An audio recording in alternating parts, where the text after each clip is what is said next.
किसी प्रकार का कोई द्वंद्व है। और इस प्रकार की बातें जब दल अलग है, दल की विचारधारा अलग है, तो समय समय पर किसी बात को लेकर के संगठनात्मक तौर तरीके में मतभेद हो सकता है, लेकिन सरकार में किसी प्रकार का कोई न मनभेद है न मतभेद है। सरकार बिहार के हित में माननीय मुख्यमंत्री जी, माननीय उप मुख्यमंत्री जी के नेतृत्व में खूब अच्छे तरीके से चल रही है। नमस्कार, मेरा नाम है निखिल, आप देख रहे हैं न्यूज़ 48। बिहार के नालंदा में जहरीली शराब की मौत से लगातार विपक्ष जो है वो सत्ता पक्ष को घेरने में लगा हुआ है। वहीं सरकार के साथ साथ उनके गठबंधन में सहयोगी दल भी कहीं ना कहीं प्रशासनिक व्यवस्था पर सवाल उठाते हुए नजर आ रहे हैं। इसी कड़ी में जब आज हमने जीवेश मिश्रा से बात की तो उन्होंने साफ तौर पर कहा है कि सरकार चल रही है, अच्छी खासी सरकार चल रही है, गठबंधन में है, दो पार्टियां हैं तो दोनों की विचारधाराएं थोड़ी बहुत अलग हो सकती है, लेकिन सरकार अच्छी तरीके से चल रही है और आगे भी चलेगी मुख्यमंत्री नीतीश कुमार के दिशा निर्देश में। हालांकि उन्होंने साफ तौर पर कहा है कि जो जिस तरीके से बयानबाजी हो रही है सहयोगी दलों के बीच में, उससे कहीं ना कहीं बचना चाहिए और इसकी जिम्मेदारी शीर्ष नेतृत्व को लेनी चाहिए। क्या कुछ कह रहे हैं जीवेश मिश्रा, सुनिए आप। और जेडीयू के रिश्ते में सब कुछ ठीक नहीं चल रहा है, क्योंकि लगातार जो बयानबाजी हो रही है एक दूसरे पार्टी के नेताओं पर। कि कौन ये आप लोगों को कह दिया है कि ठीक नहीं चल रहा? खूब ठीक चल रहा है। संगठन जो है किसी भी पार्टी की अपने अपने विचारधारा को लेकर के अलग अलग तरीके से संगठन बनता है और संगठन के लोग मिल करके कई बार राज्य हित में, देश हित में गठबंधन करके सरकार बनाते हैं। तो सरकार खूब अच्छी चल रही है माननीय मुख्यमंत्री जी के नेतृत्व में, माननीय उप मुख्यमंत्री जी के नेतृत्व में सरकार खूब अच्छे तरीके से चल रही है। जनता के हितों पर सरकार चल रही है, जनता के हितों के लिए सरकार चल रही है और सरकार लगातार बिहार के हित में काम कर रही है। इसलिए हमको नहीं लगता है कि किसी प्रकार का कोई सरकार चलाने में और सरकार चलने में किसी प्रकार का कोई द्वंद्व है।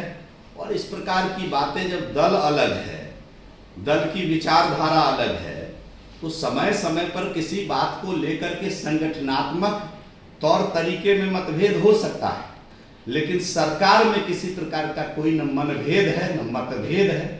सरकार बिहार के हित में माननीय मुख्यमंत्री जी, माननीय उप मुख्यमंत्री जी के नेतृत्व में खूब अच्छे तरीके से चल रही है। पर बीते दिनों जिस तरह से सर नालंदा में जहरीली शराब पीने से लगभग 11 लोगों की मौत हुई, उसके बाद आपके ही पार्टी के प्रदेश अध्यक्ष ने पुलिसिया प्रशासन पर सवाल उठाए और बोला कि कार्रवाई करनी होगी। देखिए, पुलिस पर किस युग में सवाल नहीं उठा है, जरा मुझे बता दीजिए आप।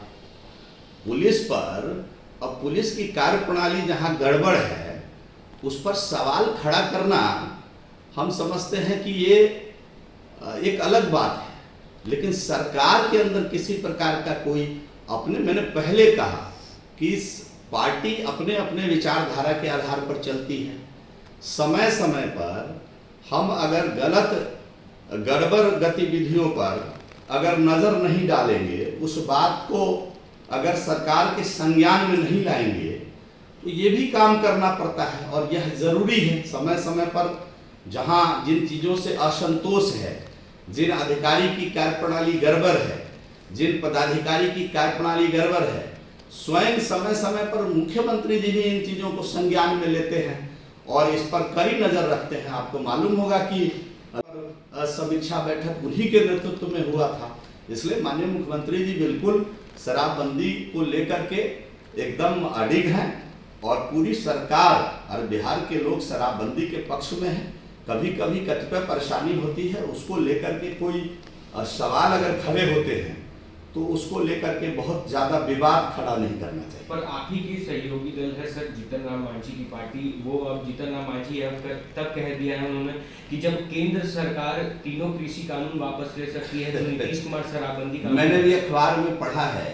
देखिए, मैं एक बात आपको पहले भी बताया कि सरकार बिहार के हित में चलती है और पार्टी भी जो संगठन है वो अपने अपने विचारधारा के हिसाब से चलती है। अब जीतन राम मांझी सरकार को लेकर के बयान उन्होंने नहीं दिया है। एक पार्टी के मुखिया है, इस नाते जो उनको उचित लगा उन्होंने कहा है। सरकार के अंदर उनके पुत्र मंत्री हैं और अच्छे से अपने कर्तव्यों का निर्वहन सरकार में रहकर कर रहे हैं और सरकार को अच्छे से चलाने में सहयोग भी दे रहे हैं और चला भी रहे हैं। एक आखिरी सवाल रहेगा सर कि जिस तरह से जो बयानबाजी चल रही है, ऐसे में क्या लगता है कि दोनों पार्टी के नेताओं को बचना चाहिए? निश्चित रूप से हम समझते हैं कि इसके लिए डायलॉग होनी चाहिए आपस में बैठ करके, सरकार ही नहीं संगठन स्तर पर भी डायलॉग होनी चाहिए। और जब हम एक दूसरे के सहयोगी हैं, जब हम एक दूसरे के सहयोग से बिहार के हित में सरकार चला रहे हैं, तो एक दूसरे के मनोभाव को भी संगठनात्मक तौर तरीके से भी समझना चाहिए। और इसमें जो फ्रंट सीट पर बैठे हुए हैं उनकी जिम्मेदारी जवाबदारी ज्यादा होती है। सर, प्रधानमंत्री को भी इस विवाद में घसीटा जा रहा है। मैंने पहले ही कहा ना कि जो फ्रंट सीट पर बिहार में बैठे हैं उनकी जवाबदारी जिम्मेदारी ज्यादा होती है। इसमें सब कुछ आ गया और आत्मचिंतन विवेचना करनी चाहिए। हम समझते हैं कि निश्चित रूप से माननीय मुख्यमंत्री जी के नेतृत्व में, माननीय उप मुख्यमंत्री जी के नेतृत्व में सरकार अच्छे से चल रही है। संगठन पर भी नियंत्रण अपने अपने दलों के मुखिया को करना चाहिए। तो आपने सुना कि जीवेश मिश्रा ने साफ तौर पर कहा है कि जिस तरीके से बयानबाजी हो रही है उससे दोनों ही पार्टियों को बचना चाहिए और इसी तरीके से सरकार मुख्यमंत्री नीतीश कुमार के दिशा निर्देश में आगे चल रही है और चलती ही रहेगी। तमाम अपडेट्स के लिए बने रहिए न्यूज़ नेशन के साथ। धन्यवाद।